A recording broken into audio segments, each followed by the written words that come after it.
예, 안녕하십니까. 디지털 헬스케어의 그 중심인 의료 영상 강의를 맡게 된 인제대학교 AI융합대학의 김희철입니다. 지금 4차 산업혁명의 시대에 와 있고, 디지털 대전환의 그런 시대에 와 있고, 이런 상황에서 뭐, 바이오 헬스 분야도 역시, 그 디지털 대전환의 그런 큰 흐름을 뭐 피할 수는 없겠죠. 어, 디지털 헬스케어 분야는 뭐 사실은 뭐 헬스케어 또 의료 분야에 있어서의 뭐 당연한 지금 현재에도 중요하고 또 미래에도 굉장히 큰 흐름이 될 것이 분명한데, 그 디지털 헬스케어 중에서도 또 특별히 이제 인공지능이 가미된 그런 디지털 헬스케어를 논할 때 가장 큰 시장, 또 가장 크게 많이 연구되고 있는 분야가 어디냐 그러면은 의료 영상입니다. 예, 의료 영상이 아마 전체의 정확히 통계는 못 내겠지만은 뭐 거의 한 60% 이상 되지 않을까 싶어요. 엄청난 투자와 엄청난 연구, 이런 것들이 다 의료 영상에 굉장히 집중되어 있어요, 사실은. 제가 한 1, 2년 전에 그 다이어그노스틱스라는 한 임팩트 팩터가 한 3점 후반대에 있는 그런 어느 정도 이제 괜찮은 그런 저널의 스페셜 이슈의 그 게스트 에디터로 그 활동한 적이 있는데, 그때 당시에 그 인공지능의 어프로치를 사용한 그런 의료 분야에 대한 우리나라에서의 그런 AI 연구라는 그런 주제로 제가 한 20편 이상의 논문을 이제 출간한 적이 있는데, 그때 이제 많은 논문을 이제 여러 교수님들 또 학자들로부터 이제 받았는데, 그때 제일 많은 20편 조금 넘어서 제 기억으로 22편인가 그랬는데 14편인가가 의료 영상 관련이었어요. 사실 나머지 8편만이 의료 영상 이외의 것이었어요. 그때 제가 또 한 번 느낄 수 있었던 게, 의료 영상이라는 분야가 특히 의료 AI 쪽에서는 가장 큰 이슈구나 하는 거를 알 수가 있었고요. 또 실제로 많은 그 의료 AI의 산업 편성이 거의 지금 한 50%, 60% 이상이 이렇게 의료 영상 쪽에 가 있다 하는 것을 먼저 말씀드리고, 그래서 이런 강의가 사실은 필요한 것이고, 또 그러한 이제 의료 영상이 상당히 차지하는 비중이 높다는 걸 우리가 알고 또 강의를 또 듣게 되면은 또 그 의미가 또 남다를 것 같습니다. 뭐 이 강의는 의료 영상에 대해서 그렇게 많은 지식은 없지만, 그러나 이쪽 분야에 대한 관심이 있고 또 앞으로 또 이렇게 뭔가 이쪽으로 하고자 하는 분들이 있다면은 이 강의를 들으면 좀 도움이 되지 않을까 하는 생각에서 또 이 강의를 준비를 했습니다.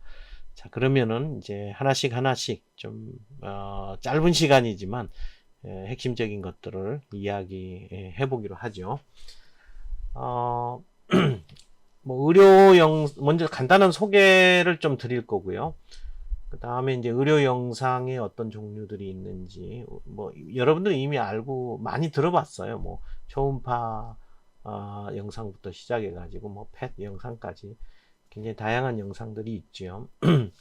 그리고 이제 AI 의료 영상이 어떻게 사용될 것인가도 한번 생각해 보고요. 그 다음에 그 의료 영상 분야에서 그 AI 응용에 대해서, 그리고 또 AI 그 과제 그와 또 그럼 한계에 대해서 한번 잠깐 생각해 보고요. 그 다음에 끝으로 한국 기업 그리고 해외 기업에 대해서 뭐 몇 개 그런 예를 한번 살펴보고 결론을 맺는 것으로 이 강의를 준비했습니다. 뭐 의료 영상은 여기서 보시는 바와 같이 신체 내부를 시각적으로 표현한다. 그래서 사실은 우리가 뭐 겉으로 보기에 뭐 기침을 한다거나 뭘 어떤 드러나는 눈에 보이는 어떤 증상들, 뭐 뭐 피부에 반점이 났다든가 뭐 이러면은 우리는 어느 정도의 예측을 할 수 있죠. 그러나 내부는 우리가 볼 수가 없죠. 그래서 그 볼 수 없는 내부를 보는 거. 물론 유전체 연구 같은 것도 이제 그런 부분이겠지만은 의료 영상의 핵심은 그런 신체 내부 보이지 않는 것들을 이렇게 표현하고 또 우리가 그걸 이해할 수 있는 그리고 뇌 속에 사실 안 보이잖아요. 근데 이제 뭐 MRI 같은 거를 이제 찍게 되면은 이제 뇌의 이제 구조들이 이렇게 보이게 되고 또 어디가 문제인지 이렇게 알 수가 있게 되죠. 그래서 사실은 신체 내부 보이지 않는 부분들을 이해하고 또 이해할 수 있도록 돕는 그런 기술이다. 그렇게 보시면 뭐 어떤 큰 문제는 없을 것 같아요. 그리고 우리가 영상이라는 거는 이미 알고 있고요. 그래서 특별히 이 의료 영상은 그 영상을 통해서 어떤 병이 있는지 없는지 어떤 진단의 목적이 굉장히 크죠. 특히 이제 암 진단 같은 거는 참 절대적이죠. 그 의료 영상을 통해서 보는 게 그리고 가능하면 이제 치료까지도 이제 고려한 그런 의료 영상을 통해서 치료를 이제 할 것이 예를 들어 뭐 항암 치료를 할 것이냐 말 것이냐 등등등 이제 결정할 수가 있겠죠. 그리고 뭐 암 얘기가 나왔으니까 그 암이 예를 들어 지금은 그렇게까지는 연구가 많이 안 돼 있는데 이제 미래에는 이제 그런 거 암이 지금 걸렸다 또는 항암 치료를 받고 있다 그리고 이제 의료 영상을 통해 가지고 앞으로 예후가 어떨 것인지 과연 또 어떤 치료를 받고 있는데 지금 그 효과가 어떤지 뭐 이런 것 등등까지도 어느 정도 예측할 수 있는 인공지능 막 그런 것들이 이제 앞으로는 더 필요할 거다 이렇게 제가 말씀을 드릴 수가 있겠고요. 뭐 의료 영상의 뭐 다양한 응용 분야 뭐 그래서 당연히 진단 또 모니터링하고 또 치료 진단 다음에 치료 그 다음에 조금 전에 말씀드렸듯이 예후 예측 같은 거 이런 게 중요하고 또 의료 영상의 유형은 뭐 엑스레이부터 시작해서 뭐 CT, MRI, 뭐 초음파, 핵의학, 내시경 그 다음에 뭐 패솔로지 병리학 이미징까지 굉장히 다양한 것을 알 수가 있습니다. 그래서 이제 본론으로 조금 들어가면은 의료 영상의 어떤 종류를 한번 좀 보도록 하겠습니다. 엑스레이죠. 여러분 엑스레이는 뭐 여러분 다 아시지만은 방사선으로 이제 인체 내부의 어떤 구조를 이제 투과를 시켜가지고 즉 여기 보시면 알지만 엑스레이 여기 보시면 알지만 좀 검게 나오는 부분이 있고 좀 밝고 하얗게 나오는 부분이 이렇게 있죠. 그러니까 저기 방사선 이렇게 딱 투과를 해가지고 그게 이제 뭐가 이렇게 많이 걸려 있으면 막혀 있으면은 이제 뭐 검게 나오고 하얗게 그렇죠. 그리고 뭐 막혀 있으면 이제 하얀 이렇게 이런 쪽으로 더 나오고 그걸 통해 가지고 이제 우리가 이제 그 속의 구조를 어느 정도 알 수 있는 거죠. 근데 엑스레이의 하나의 약점 단점이라면 그게 이제 딱 2차원적인 이제 평면적인 그거밖에 못 보거든요. 그러니까 이제 그 답답한 면이 있죠. 그러다 보니까 이 엑스레이가 사실은 이제 여기만 아니라 여기 여러 군데에서 이렇게 촬영을 하는 게 필요하다. 그래서 이게 사실은 여러 군데서 이렇게 하면은 어때요? 이게 좀 좀 공간적인 이런 이미지가 생성이 되죠. 3차원 이미지도 생성이 되고요. 그래서 이런 거를 갖다가 이제 CT라고 그러죠. 컴퓨티드 토몰로지 그래가지고 토모그래피 그래가지고요. 그래서 CT가 있고요. 여러분 뭐 이거 잘 아실 거고.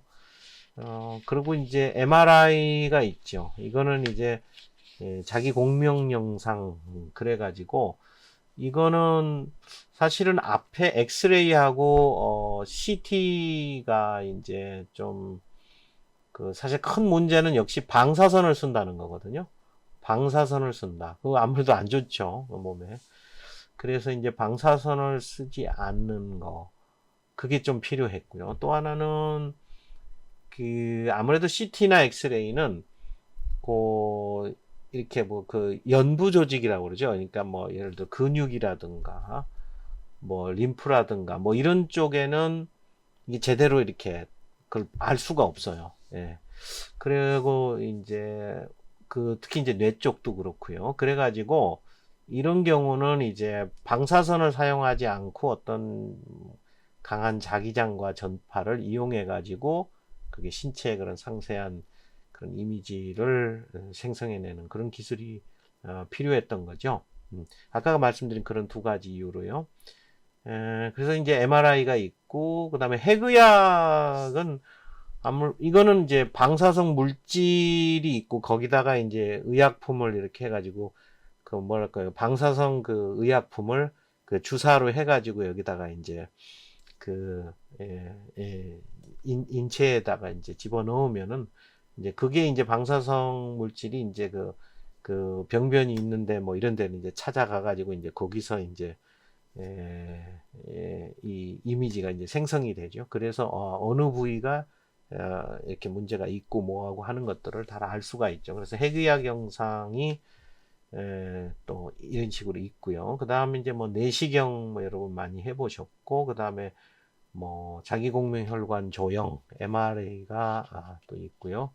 그 다음에 이제 펫 같은 경우는 이제 뭐 이게 워낙 크니까 이렇게 나왔는데 이게 사실은 핵의학 분야의 한 분야이죠, 사실은. 그래서 이제 여기 나오듯이 이제 암 치료나 이런 쪽으로 그 펫 스캔 이런 기술이 필요하고요. 사실 핵의학 아까 조금 말씀을 드렸는데 핵의학은 뭐 혈류라든가 뇌혈류라든가 뭐 이런 것도 이렇게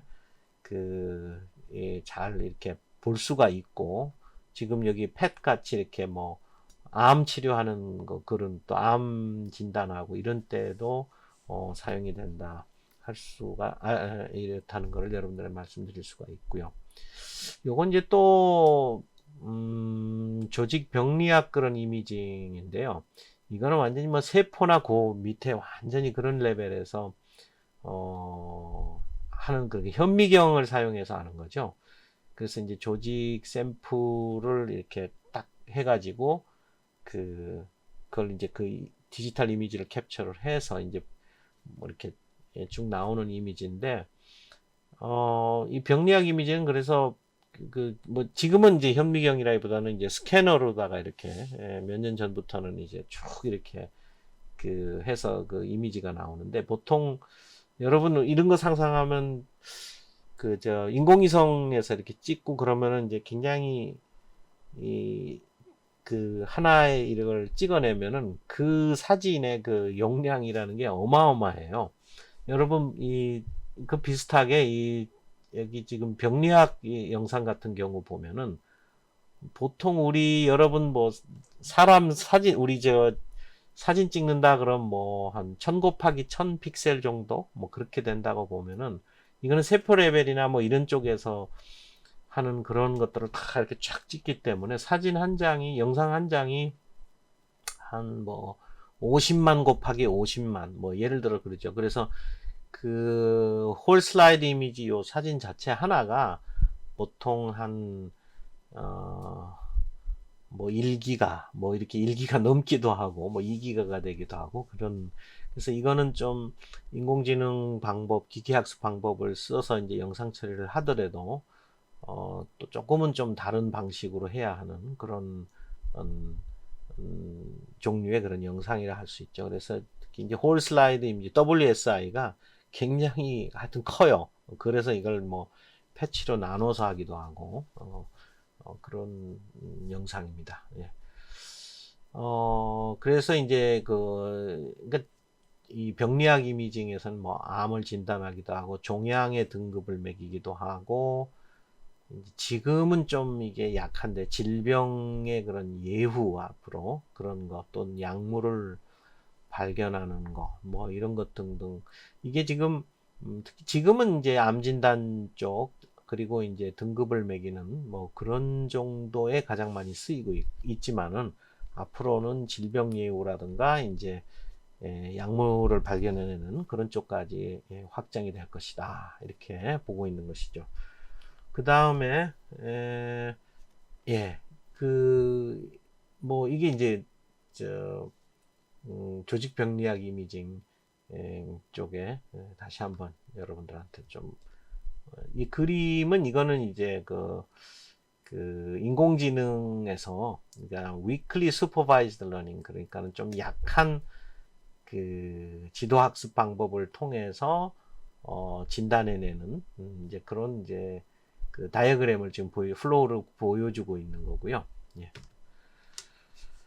자, 인공지능은 의료 영상이 어떻게 사용될까? 뭐 사실 인공지능 얘기를 제가 별로 안 했어요. 지금까지 그냥 의료 영상이 뭐 엑스레이부터 시작해서 펫 영상까지 이런 게 있다라고만 말씀을 드렸는데 AI 기술은 특별히 뭐 기계학습과 딥러닝 기술이다 보면 돼요.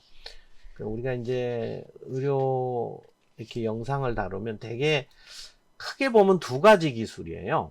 크게 보면은 하나는 영상 처리 기술 또는 뭐 우리가 이제 다른 말로 하면 신호 처리 기술 또는 다른 말로 하면 뭐 이미지 처리죠. 영어로 하면 이미지 처리고 뭐 우리나라 말로 하면 영상 처리가 되고 그렇게 이제 영상 처리 부분이 있고 되게 이제 전처리라고도 그러죠. 그래서 이제 영상 처리를 하고 나서 뭐 거기에 뭐 어떻게 보면 그 영상을 좀 보완도 할 수도 있고 또는 그 영상에 뭐 노이즈가 있으면 제거할 수도 있고 또 그 영상들이 이제 뭐 영상 그 하는 그 기계마다 또 다 달라요. 병원마다 좀 그러면은 이제 서로 다른 기계에서 이렇게 나왔을 때 거기에 대해서 이제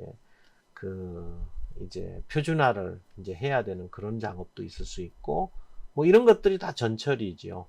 또 딥러닝에서는 그렇게 안 하는데 전통적인 기계학습에서는 그 로 데이터 영상으로부터 시작해서 어떤 피처를 뽑아내죠. 네, 피처를 뽑아내요. 그러니까 피처라는 거는 뭐 세포의 뭐 지름이 얼마냐 뭐 이런 것도 하나의 피처죠. 그 다음에 전체 그 텍스처의 그 값들 평균 값이 얼마냐 뭐 그 다음에 표준 편차는 뭐냐 뭐 인텐시티 값은 얼마냐 이래 가지고 뭐 그렇게 피처를 뽑아내는 거죠. 그런 거 대표적인 예가 이제 우리 병리 영상에서 쓰이는 GLCM 같은 그런 알고리즘 기술은 보통 그런 영상에서 한 15가지인가요? 그 정도의 그런 피처를 이제 뽑아내죠. 예. 그래서 그런 피처를 또 기반해서 그러니까 피처를 뽑아내는 그 단계까지 또 그 다음에 뭐 표준화를 하는 그 단계까지 그런 모든 것들은 다 영상 처리 단계에서 하는 거라 이렇게 보면 그래서 영상 처리 기술이 하나가 있고 그 처리돼서 피처가 나오면 그 피처 아까 그 GLCM 피처는 15개 정도의 피처가 있다 그랬는데 그 피처의 값을 기반으로 해가지고 결과를 예측하는 거죠. 패턴을 인식을 하는. 다시 말하면 병이 있다 없다. 예. 또는 뭐 어떤 등급을 하면 지금 1기에 있다, 2기에 있다, 3기에 있다, 말기에 있다, 뭐 이런 식으로 예.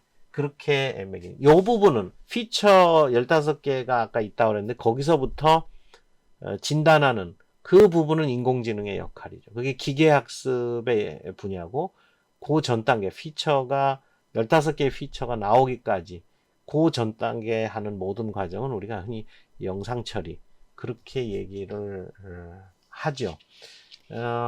그게 바로 기계학습이에요. 그래서 영상 처리 부분이 있고 그 다음에 기계학습 부분이 있는 그것이 이제 그 의료 영상에서는 중요한 두 가지의 큰 핵심적인 기능이라고 할 수 있는데 그런데 딥러닝은요. 기계학습은 전통적인 기계학습과 전처리 이렇게 되어 있는데 딥러닝은 이 전처리 단계하고 그 기계학습 단계를 그냥 합쳐서 기계가 스스로 그러니까 스스로 그 피처를 인식을 하는 거죠. 예.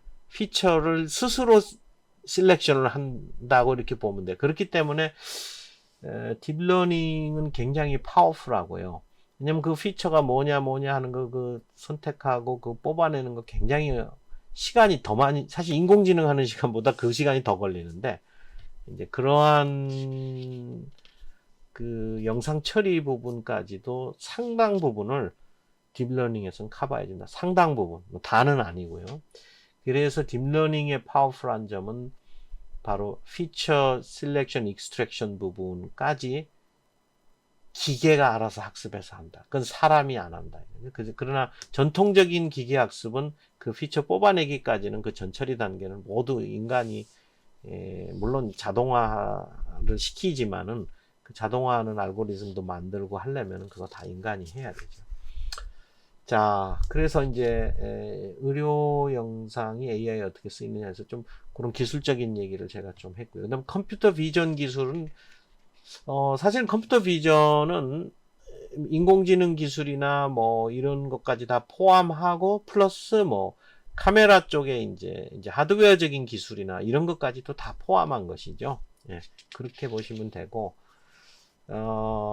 그 의료 영상에서의 그 뭐 AI 장점 그랬는데 아까 뭐 사실 장점은 이제 진단을 이렇게 해주는 게 물론 장점이긴 장점인데 아까 딥러닝의 장점을 저는 더 강조하고 싶은 게 딥러닝 같은 경우는 앞에 그 영상 처리 단계가 상당 부분이 생략이 돼요. 기계가 다 그걸 해주기 때문에 그러니까 굉장히 편리해진 거죠. 그래서 사실은 딥러닝이 굉장히 파워풀해서 지금 의료 영상도 옛날 전통적인 기계 학습에서 벗어나서 이제 완전히 딥러닝 쪽으로 거의 다 이렇게 진행이 되고 있다. 그렇게 보시면은 뭐 틀림이 없을 겁니다. 뭐 AI가 지원하는 의료 영상에서 특히 이미지 세분화라고 했는데 이게 지금 영어로 하면 세그멘테이션이죠. 어떤 이렇게 뭐 예를 들어 뭐 이 사람이 이제 결핵이 있다 없다 판정할 수 있어요. 근데 이게 전체 그 이미지를 놓고 그냥 그렇게 판정할 수가 있는데 많은 경우 보면은 어떤 세그멘테이션을 이렇게 추출해낼 필요가 있는 것이죠. 네, 세그멘테이션을 추출. 왜냐하면 뭐 예를 들어 조직 그러니까 뭐 예를 들어 뭐 티슈 쪽을 이렇게 본다. 그러면은 어떤 뭐 근육이나 뭐 다른 것들은 이제 하고 좀 분리가 돼야 되죠. 그래서 그것만 이제 따로 이렇게 세분화할 수가 있어야 되는 거죠. 그리고 어떤 거는 이제 암 쪽에 이제 튜머다 그럼 튜머 부분이 있지만은 또 어떤 부분은 이제 염증 세포 부분도 있고 만약에 이렇게 이제 세그멘테이션을 잘 할 수만 있다면 되게 좋은 거죠. 그래서 이제 하여튼 이미지 세그멘테이션이 굉장히 중요하고 그다음에 특징 추출 그랬어요. 그 특징 추출 아까 앞에 서두에 말씀드렸듯이 영상이 있으면 아까 GLCM 그 기술을 얘기를 했는데 그런 경우는 특징이 한 15개를 한다. 사실 15개만이 아니에요. 뭐 50개가 될 수도 있고 그 어떤 진단을 하기 위해서 필요한 그런 피처라고 그러죠. 그런 것들을 추출을 해야 되고 그렇게 추출이 되고 거기서부터 그 피처들의 값을 가지고 그러니까 팩터들이죠. 어떻게 보면 그 팩터들의 값을 가지고 이제 뭐 병이 있다 없다 분류해 낸다는 거죠. 예. 그래서 이제 뭐 질병 예측하고 이런 것들이 이제 AI가 이제 해내는 그런 것들이죠.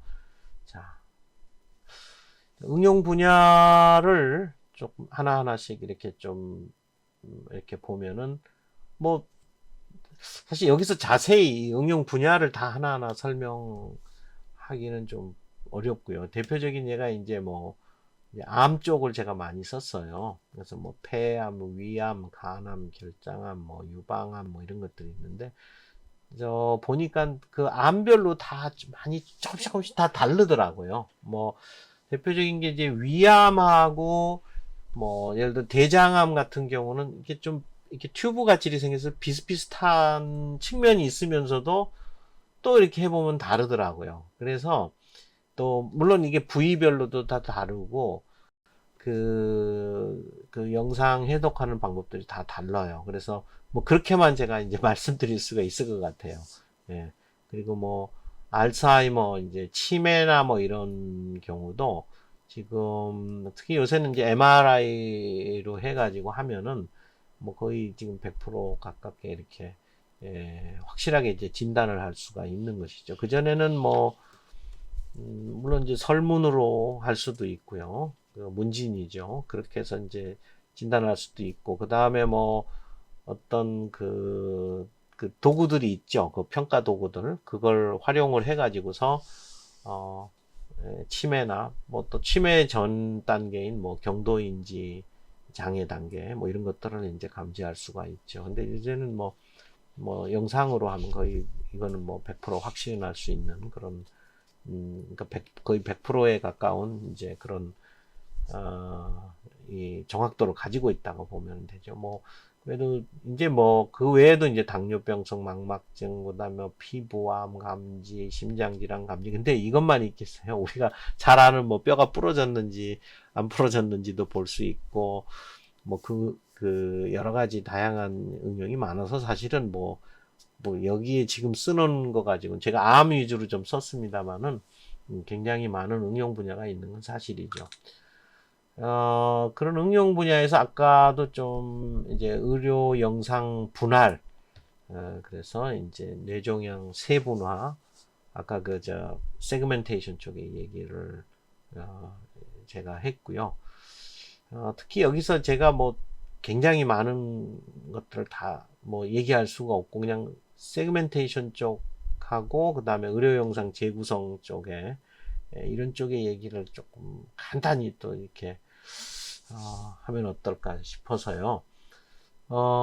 의료 이미지 세분화인데 이거는 어떤 이미지의 특정 영역을 식별하는 데 도움이 돼요. 그래가지고 여기 지금 그림에 보시는 것처럼 이렇게 식별이 돼. 아까도 보면 뭐 종양 부분이 있고 그 종양 튜머 쪽에 그런 부분이 있고 그 다음에 뭐 염증 세포 쪽도 있고 뭐 근육 따로 있고 뭐 등등등 이렇게 다 이제 그렇게 이제 세그멘테이션 할 수가 있는 것이죠.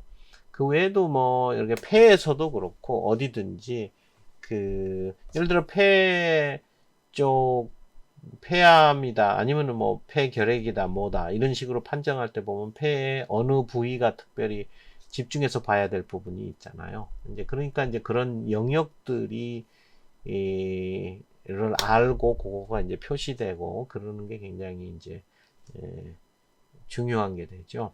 그래서 의료 영상에서는 그 세그멘테이션이 참 중요한 부분 중에 하나고 그 다음에 그 의료 이미지 영상이 조금 품질이 떨어지는 경우 이거를 좀 개선을 해가지고 조금 더 높은 품질의 그런 이미지를 생성하도록 하는 그런 근데 이게 뭐 의료 영상뿐만이 아니죠. 근데 모든 데이터에서 사실은 다들 이렇게 중요한 문제이죠. 그래서 의료 영상 재구성 이게 중요하다.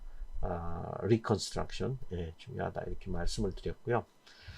의료 영상 분야에서 이런 AI가 갖고 있는 어떤 과제나 이런 한계에 대해서 말씀드리면 데이터의 품질을 했는데 이건 정말 의료 영상뿐만이 아니에요. 모든 분야에서 정말 데이터는 그러니까 빅데이터면서 굿데이터가 돼야 돼요. 그전에는 뭐 처음에는 뭐 빅데이터만 많이 얘기를 했었는데 실제로 2000년대 넘어오면서부터 아무리 데이터가 많아도 그게 틀린 데이터도 있고 뭐 문제 많은 데이터들이 많아 버리면은 그는 기계 학습을 할 때 문제 있는 그대로를 안고 학습을 하니까 정확도가 많이 떨어지게 되죠. 그래서 사실은 빅데이터보다 더 중요한 게 이제 굿데이터다 이제 배드 데이터가 안 돼야 되는 것이죠. 그래서 이제 늘 과제가 그래요. 대규모의 데이터 그러면서도 고품질의 데이터가 필요하다 이런 거고요. 그 다음에 검증 및 규제인데 사실 AI 기반의 그 의료 영상 시스템 이게 이제 임상적으로 안전하고 효과적이고 또 이게 신뢰할 수 있느냐 이런 게 사실은 그런 검증이나 이런 게 이게 아주 정확하게 이렇게 돼 있지가 않아요. 특히 AI 쪽은요. 그래서 우리가 이제 인증을 받고 할 때 보면은 좀 그거를 잘 좀, 이렇게 기계를 만드는, 그러니까 시스템을 만드는 기업에서, 또는 그 연구진이 그 어떻게 이걸 검증할 건가 하는 것들을 굉장히 잘, 면밀히 검토를 잘 해서, 만들어야 될 필요가 있어요. 그렇지만 요즘에는 또 AI 기반은 좀 빨리빨리 이제 인정을 해주는 그런 쪽으로 국가에서 지금 도와주고 있으니까요. 하여튼 그런 검증이나 이런 것들을 할 수 있는 방법들을 잘 마련해야 된다는 거고. 그 다음에 AI 기반, 이게 단순히 AI가 그 영상 의학자들을 그 완전히 대체해버리는 거냐? 그거는 아니고, 근데 많은 분들이 이제 그렇게 생각하죠. 이렇게 되면은 그 영상의학 하시는 분들은 다 뭐 필요 없는 게 아니냐 이러는데, 물론 그렇게 말씀하실 수도 있지만 사실은 그분들을 오히려 이제 지원할 수 있도록 그렇게 하는 게 되지 않을까. 물론 이제 그분들의 역할을 완전히 대체하는 것도 있지만, 그러나 역시 사람은 필요한 거라고 저는 믿고 있고요. 또 그렇게 또 되리라고 봐요. 물론 그 수는 줄을 것 같아요. 그 영상에 하시는 분들의 숫자가요. 그 다음에 맨 마지막에 설명 가능 AI. 이게 이제 explainable AI. 그래서 흔히 XAI라고 하는데, 이게 기계학습을 보시면 알아요. 기계학습이 전통적인 우리 컴퓨터 프로그래밍하고 다른 점이 뭐냐라고 했을 때는, 기계학습은 학습을 해가지고 어떤 결과를 내줘요. 그러나 그 과정에 대해서 얘기를 못해요. 그러니까 기계학습이 본질적으로 그래요. 과정을 얘기할 수 있다면 그거는 프로그래밍 영역이에요, 사실은. 근데 그렇게 과정을 얘기할 수 없는데 환자들이라든가 뭐 소비자들의 입장에서 보면은, 예를 들어 내가 이제 뭐 이 영상에서 기계가 말하는 게, AI가 당신은 암이다. 그러면 근데 왜 암이죠? 뭐 이런 거죠. 그런 설명 가능한 AI. 사실 영상에 대해서 그 설명을 하질 않고 이거는 다 그냥 암이다, 아니다, 뭐 몇 기다, 뭐 이렇게만 지금 다 돼 있거든요. 이제 의료 분야라든가 어떤 금융 쪽의 분야라든가 이런 쪽은 정말 소비자를 위해서 이게 왜 그렇게 나왔는지, 예, 뭐 그걸 해줘야 돼요. 그러니까 예를 들어 이제 폐암이 있다. 그러면은 뭐 좌측 어느 부분에 뭐 결절이 있다. 그렇게 해줘야 돼요. 그리고 영상뿐만 아니라 다른 무슨 클리니컬 데이터가 있어가지고, 뭐 예를 들어 흡연을 이 사람이 좀 몇 년간 계속했다. 이것도 하나의 원인일 수 있다. 뭐 이런 식으로 설명을 해줘가지고, 그래서 이제 폐암이 될 확률이 뭐 80%다. 뭐 이런 식으로 얘기를 해줘야 되는 거예요. 그래서 그러나 지금 의료 영상 기술에서는 지금 조금씩 하고 있어요, 사실은. 요 부위 때문에 그렇다. 이렇게 해가지고, 예. 히트맵 같은 걸 여기다가 그려줘요. 그래서 여기서 이제 뭐 칼라로 이렇게 나오는 거, 그러죠. 이제 그런 영상 여러분 보셨을 거예요. 그래서 그것이 이제 바로 요 부위 때문에 그랬다. 뭐 하는 그런 어떤 설명 가능한 측면이 또 있다는 거죠. 제가 여기 뒤에 이제 기업 및 제품이 나오는데, 요거는 조금 더 짧게 좀 말씀을 드리려고 그랬는데, 사실은 각 기업마다 뭐 특징들이 다 있는데, 어떤 때는 좀 비슷하기도 하고, 또 한쪽이 하면은 뭐 그쪽이 완전히 이렇게 한다라기보다는 또 다른 쪽이 또 그것을 하기도 하고, 그래서 서로 이제 경쟁과 협력이 이루어지는 그런 관계다 합니다. 우리나라의 기업들이 최근 몇 년 사이에 이렇게 루닛을 시작으로 해가지고 뷰노, 딥바이오, 딥노이드, JLK, 바텍, 인피니트 헬스케어 뭐 이런 기업들, 이제 영상 쪽으로 바텍은 좀 이제 좀 뭐 이렇게 그러니까 치과 쪽 관련된 이제 그런 영상이고, 나머지는 우리가 이제 일반적으로 생각하는 그런 영상들이죠. 루닛이 우리나라에서는 제일 그래도 많이 알려졌고, 또 제일 뭐 어떻게 보면 제일 지금 조금 잘 나가고 있다는 쪽인데, 사실은 지금 어떻게 보면 잘 나가고 있다 하는 게 큰 의미가 없어요. 왜냐하면 아직 그 의료 영상이 상용화해서 크게 성공할 만큼 병원에서 그렇게 그 AI 기반의 우리나라에서 이렇게 그 진단 시스템을 구매하고 이러지는 않아요. 다만 그게 이제 조금씩 이루어지고 있고, 지금 이제 루닛을 비롯한 많은 회사들이 그래도 우리나라에 여러 이제 투자를 많이 받고 있는데, 그거는 지금 현재의 제품을 통해서 어떤 그 매출이 크게 발생하는 뭐 그런 구조는 아니지만, 이게 갑자기 뚝이 딱 이렇게 무너지고 뚫리듯이 어느 순간이 되면은 이제 보물 터지듯이 정말 됐을 때 상당한 폭발력을 가지고 있거든요. 그 의료 영상이라는 게. 이게 지금 그래서 그 몇몇 기업이 우리나라가 이제 아까 좀 소개해줬던 그런 기업들이 하지만은 그래서 특히 이제 의료 영상 쪽은 가장 먼저 인공지능 연구에 가장 선두주자격이거든요. 그래서 이제 그런 우리 어떤 그 미래에 대한 좀 확실한, 이게 사실은 미래에 분명히 된다고 저도 봐요. 근데 이제 시점이 더 보물 터지듯이 되는 시점이 언제냐는 그 문제인데, 그래서 다들 그렇게 기대를 하고 있고, 또 그렇게 미래는 금방 어떤 그렇게 큰 시장이 될 걸로 보기 때문에 상당히 많은 투자도 이루어지고 있고요. 하여튼 루닛은 이제 거기에 대한 지금 우리나라의 이제 선두주자로 지금 나오고 있어서, 뭐 이런 뭐 이렇게 루닛 인사이트 CXR부터 시작해 가지고 뭐 이렇게 다양한 뭐 특히 이제 흉부 X선 분석을 위한 그런 시스템들, 그다음에 유방 조영술 분석 위한 시스템들, 뭐 이런 것들이 나와 있고요. 뭐 뷰노도 지금 엑스레이, 흉부 엑스레이, CT 뭐 이런 것들 분석하는 그런 소프트웨어들이 이렇게 개발되어 있고요. 뭐 여기 보시면 뭐 그림에 보시는 바와 같이 뭐 이런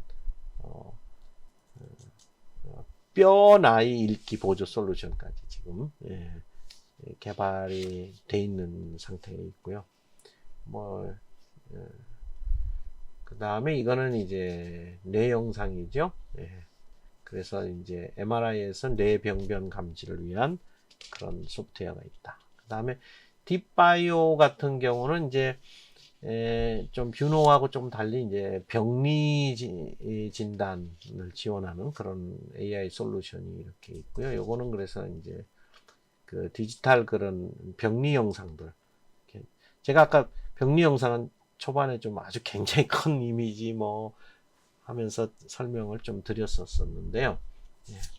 딥바이오가 이제 그렇게, 그다음에 딥노이드도 이제 뭐 여러 가지 있어요. 뭐 딥 체스트, 딥 스파인, 딥 렁 해가지고 이런 뭐 여러 군데 이제 주로 이제 엑스레이하고 MRI, 그 다음에 CT 쪽이죠. 이런 영상을 기반으로 해서 이제 인공지능 솔루션을 만들었고, 특별히 이게 조금 이게 딥파이라는 거, 제가 맨 마지막에 여기 보이죠?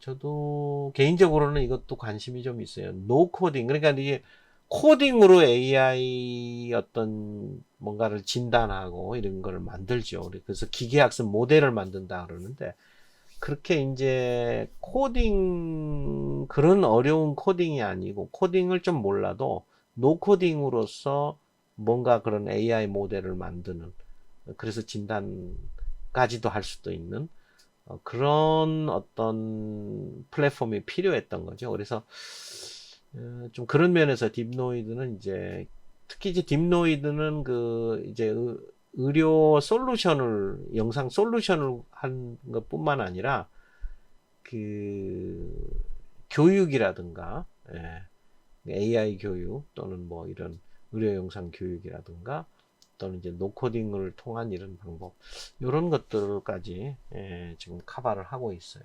예. 그 다음에 뭐 바텍은 치과용 액션 시스템이다 이렇게 보시면 되고요. 이 JLK는 이제 뇌졸중 치료를 위한 여기 또 영상 또 해나가고 있고, 최근에는 이제 이쪽이 병리 쪽의 영상 쪽을 지금 곧 이제 그쪽으로 이제 제품을 개발하겠다 이렇게 되고 있죠. 뭐 인피니트 헬스케어, 그래서 이게 유방 조영술 분석을 위한 AI 기반 소프트웨어 이런 게, 그래서 이러한 기업들이 우리나라에서 지금 앞서가는 기업들을 웬만한 회사들은 제가 다 지금 소개를 해드렸고요. 뭐 해외 기업은 뭐 이렇게 있어요. 그런데 지금 뭐 하나하나 뭐 이렇게 보기보다는 뭐 시멘스가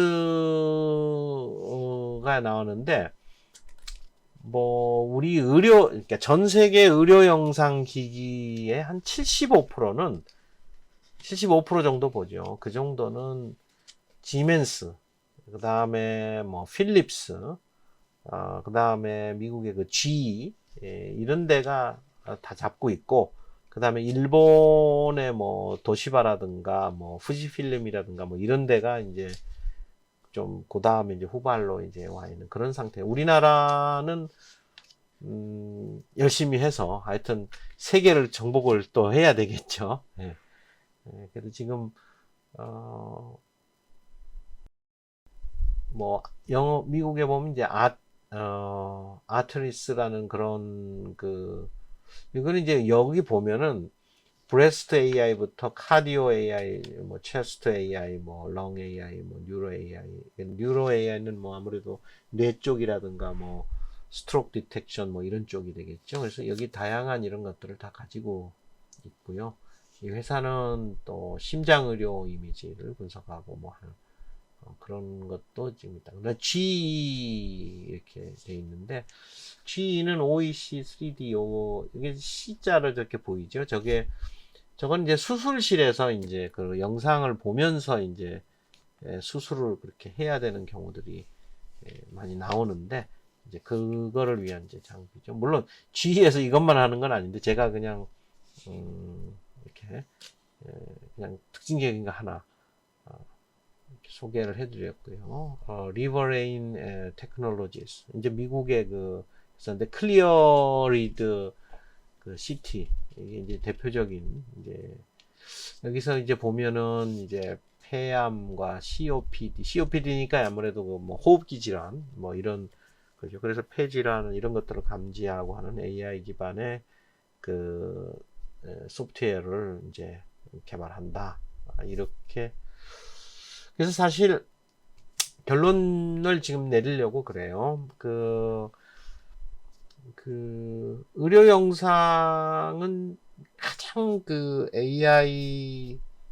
의료 AI 쪽에서는 가장 앞서가고 가장 많이 투자되고 가장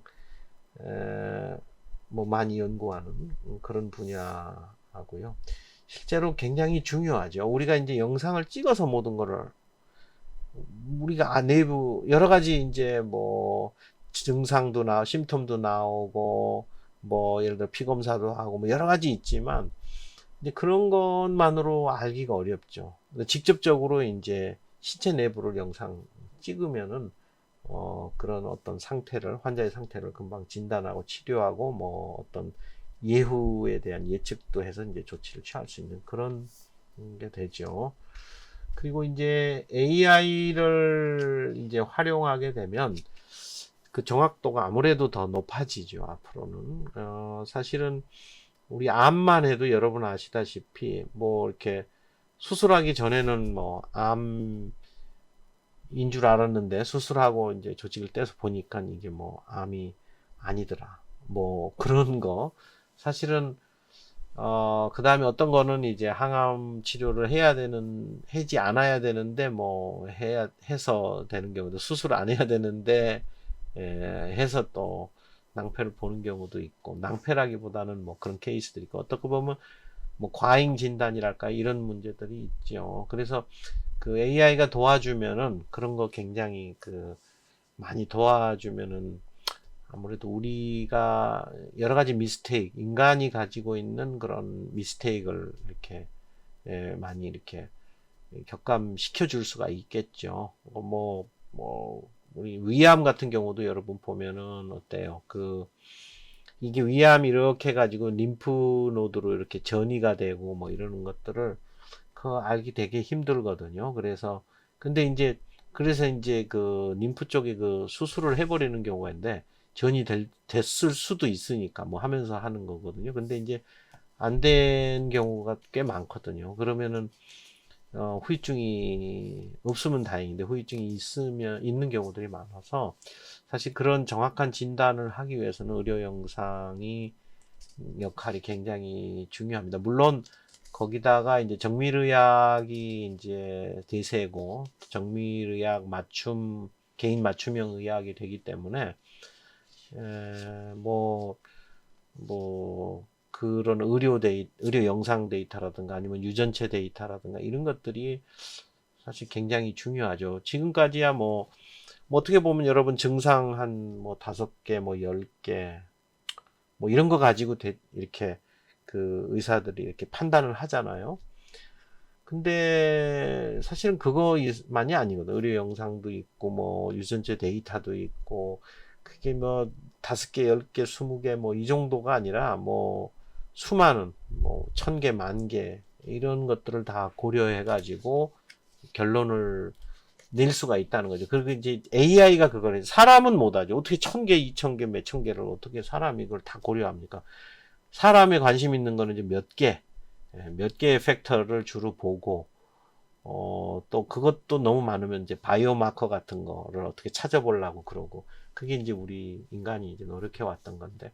근데 AI는 굉장히 그런 면에서 보면, 특히 이제 정밀의학이나 개인 맞춤형으로 갈 때, 또 굉장히 중요하다는 거고요. 뭐 우리나라 기업들도 지금 의료 영상 제품 개발에 굉장히 앞장서고 있지만 이미 해외가 아까 뭐 시멘스를 비롯해서 몇몇 회사가 뭐 거의 7, 80%를 잡고 있다 그러니까 우리나라는 완전히 후발주자지만 그러나 또 우리나라가 또 한번 하면 또 잘하는 게 있으니까 기대를 해보고요. 그 다음에 이제 뭐 전반적으로 AI 기반 의료 영상 제품이 뭐 의료 분야를 변화시키고 뭐 이런 이야기. 그 다음에 지금까지는 진단 중심의 의료 영상 시스템들이 있어 왔는데 이것이 이제 치료라든가 앞으로 예후 예측을 위한 뭐 그런 시스템으로 발전해 나가고 있는 중에 있다. 이렇게 보시면은 되거든요. 뭐 항암 치료를 했는데 어떨까? 또는 뭐 이게 전이가 될지 안 될지 뭐 이런 것들의 예측 뭐 이런 것들이 필요한데 사실은 그 정확히 그 영상뿐만 아니라 영상에다가 무슨 뭐 클리니컬 데이터까지 해가지고서 그 예측을 하더라도 그게 그렇게 정확도나 이런 거는 조금 어렵죠 아직은. 그래서 지금 그게 이제 미래에는 굉장히 중요해진다 할 수가 있고요. 그 다음에 이제 기술이 발전함에 따라서 여러 가지 더 큰 발전을 기대할 수 있는데, 특별히 XAI, 아까 설명 가능한 AI가 앞으로 의료 영상에서는 상당히 중요하다. 제가 그 말씀을 드렸는데, 설명 가능한 AI. 이게, 특히 이제 의료 영상 쪽에서도 이게 왜 폐암이냐 이거죠. 그렇게 이제 설명 가능한 것들이 돼야 되고, 앞으로, 그러려면은 딥러닝만이 아니라, 뭐 조금 심볼릭한 그런 어프로치들 전통적인 어떤 다른 AI 기법이라든가 뭐 이런 것들이 또 필요할 수도 있겠죠.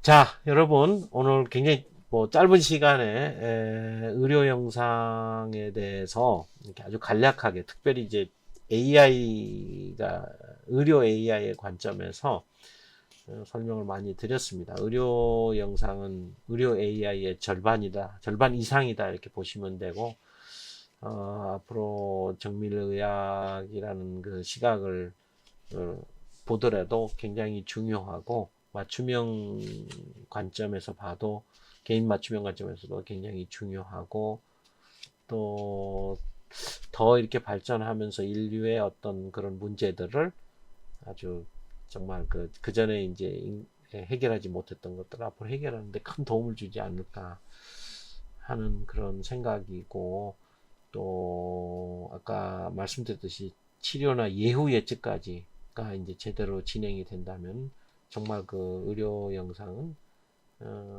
정말 중요한 그런 도구로서 우리 인류의 그런 참 건강을 돕는 그런 역할을 충분히 하리라고 봐져요. 네, 하여튼 오늘 또 이렇게 여러분 끝까지 또 이렇게 경청해 주셔서 감사를 드립니다. 네, 감사합니다.